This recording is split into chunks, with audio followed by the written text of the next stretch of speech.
Pernah merinding mendengar nama Nyi Roro Kidul, sang Ratu Laut Selatan yang melegenda? Sosok mistis ini menjadi bagian tak terpisahkan dari cerita rakyat di Jawa. Menurut tradisi, Nyi Roro Kidul adalah sosok supranatural penguasa Laut Selatan, dipercaya menarik orang yang mengenakan baju hijau di pantai selatan.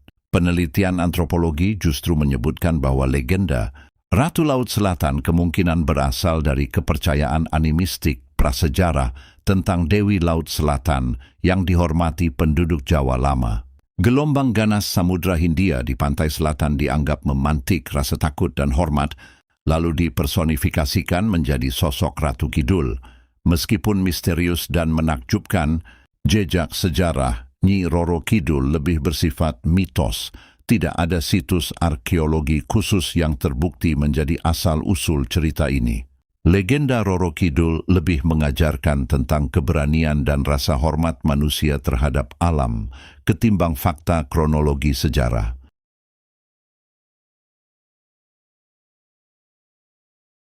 Berpindah ke kisah lain, kita sudah tak asing dengan legenda Roro Jonggrang yang cantik namun tragis.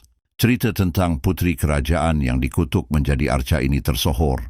Tetapi tahukah kamu bahwa Candi Prambanan yang megah benar-benar ada dan dibangun pada abad ke-9? Prambanan, kompleks candi Hindu terbesar Indonesia, selesai dibangun pada tahun 856 Masehi oleh dinasti Mataram kuno. Disinilah latar mitos Roro Jonggrang. Banyak orang meyakini sebuah patung di Candi Siwa adalah jelmaan sang putri. Namun penelitian arkeolog terbaru mengungkap fakta mengejutkan. Patung itu sebenarnya adalah arca Dewi Durga Mahisasura Mardini, bukan Roro Jonggrang. Bahkan para ahli menyatakan legenda Roro Jonggrang lebih berhubungan dengan Candi Sewu yang berdekatan, bukan Prambanan. Candi Sewu yang beraliran Buddha sudah ada sejak tahun 782 Masehi, jauh lebih tua dari Prambanan. Uniknya, Roro Jonggrang dalam cerita berarti gadis semampai, sama dengan sebutan Dewi Durga di dalam kompleks Prambanan.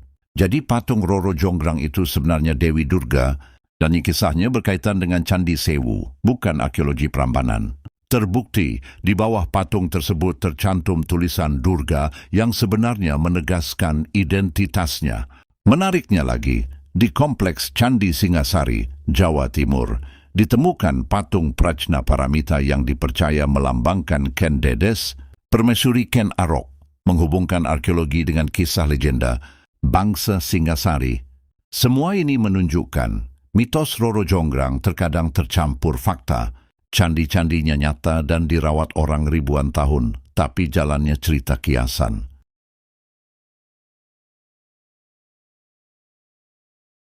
Legenda Aji Saka juga populer di Jawa, diceritakan sebagai pahlawan sakti yang membawa aksara dan peradaban ke Pulau Jawa. Kisah tragis, perseteruan dua abdinya, lalu dijadikan puisi aksara Hanacaraka yang kita gunakan hingga kini. Meski terdengar magis, kenyataannya aksara Jawa, Hanacaraka, memiliki akar nyata dari pengaruh aksara India. Aksara Jawa adalah turunan langsung aksara Brahmi India melalui aksara Kawi yang dibawa oleh budaya Hindu-Buddha. Artinya, sistem tulisan itu berkembang secara historis di Nusantara. Sumber terpercaya menyebut bahwa kedatangan Aji Saka dilambangkan masuknya agama dan peradaban Hindu-Buddha ke Jawa. Bahkan, dalam berbagai prasasti kuno, Kerajaan Medang dan Majapahit, kita menemukan aksara Jawa digunakan untuk mencatat peristiwa penting, hukum dan ajaran agama. Dalam mitosnya, aksara itu muncul dari doa dan pengorbanan Dora dan Sembada, tapi sesungguhnya aksara tersebut memang dipakai ratusan tahun kemudian.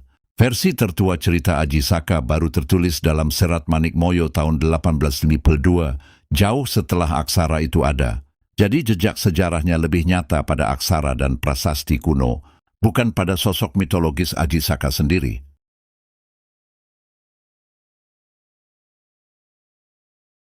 Contoh legenda lain adalah Ken Arok, sang pendiri kerajaan Singhasari. Kisah hidupnya penuh unsur magis, misal anak Dewa Brahma, tapi prasasti dan naskah sejarah menegaskan ia benar-benar eksis. Ken Angrok atau Ken Arok memang tercatat sebagai pendiri Wangsa Rajasa dan Raja pertama Tumapel, Singasari, pada tahun 1222. Para Raton, salah satu sumber kuno menggabungkan fakta sejarah dengan mitos dalam ceritanya. Legenda menyebut ia lahir dari garis keturunan gaib, tapi prasasti menyebutnya anak seorang permaisuri Istana Jenggala. Pada akhirnya Ken Arok naik tahta Singasari, menunjukkan ada dasar historis. Kerajaan itu berdiri di Malang, Jawa Timur. Peninggalannya masih bisa dilihat sampai sekarang. Bahkan prasasti dan arkeologi menemukan bukti Ken Arok sebagai tokoh nyata. Meski kisah tentang Kris Sakti dan Ki Harya Panjito Jaya yang membalaskan dendam ayahnya terasa mengawang. Museum dan situs sejarah menyimpan patung dan prasasti era Singhasari sebagai catatan.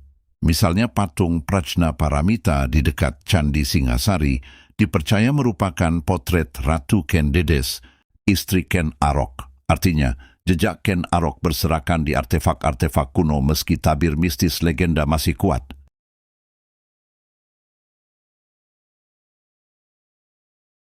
Nah, bagian paling menarik dari semua cerita ini sebenarnya bukan cuma siapa tokohnya, tapi kenapa legenda-legenda ini bisa bertahan begitu lama? Karena masyarakat Jawa nggak sekadar menyimpan cerita, mereka menyimpan ingatan, mereka menyimpan rasa takut, harapan, hormat, dan nilai moral ke dalam bentuk kisah. Nyi Roro Kidul mengajarkan manusia untuk tunduk pada alam. Roro Jonggrang menunjukkan bagaimana tragedi bisa berubah jadi simbol budaya. Aji Saka membawa pesan tentang lahirnya peradaban.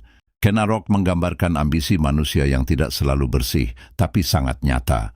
Di titik ini, legenda nggak lagi terasa seperti dongeng kosong. Ia berubah jadi cermin.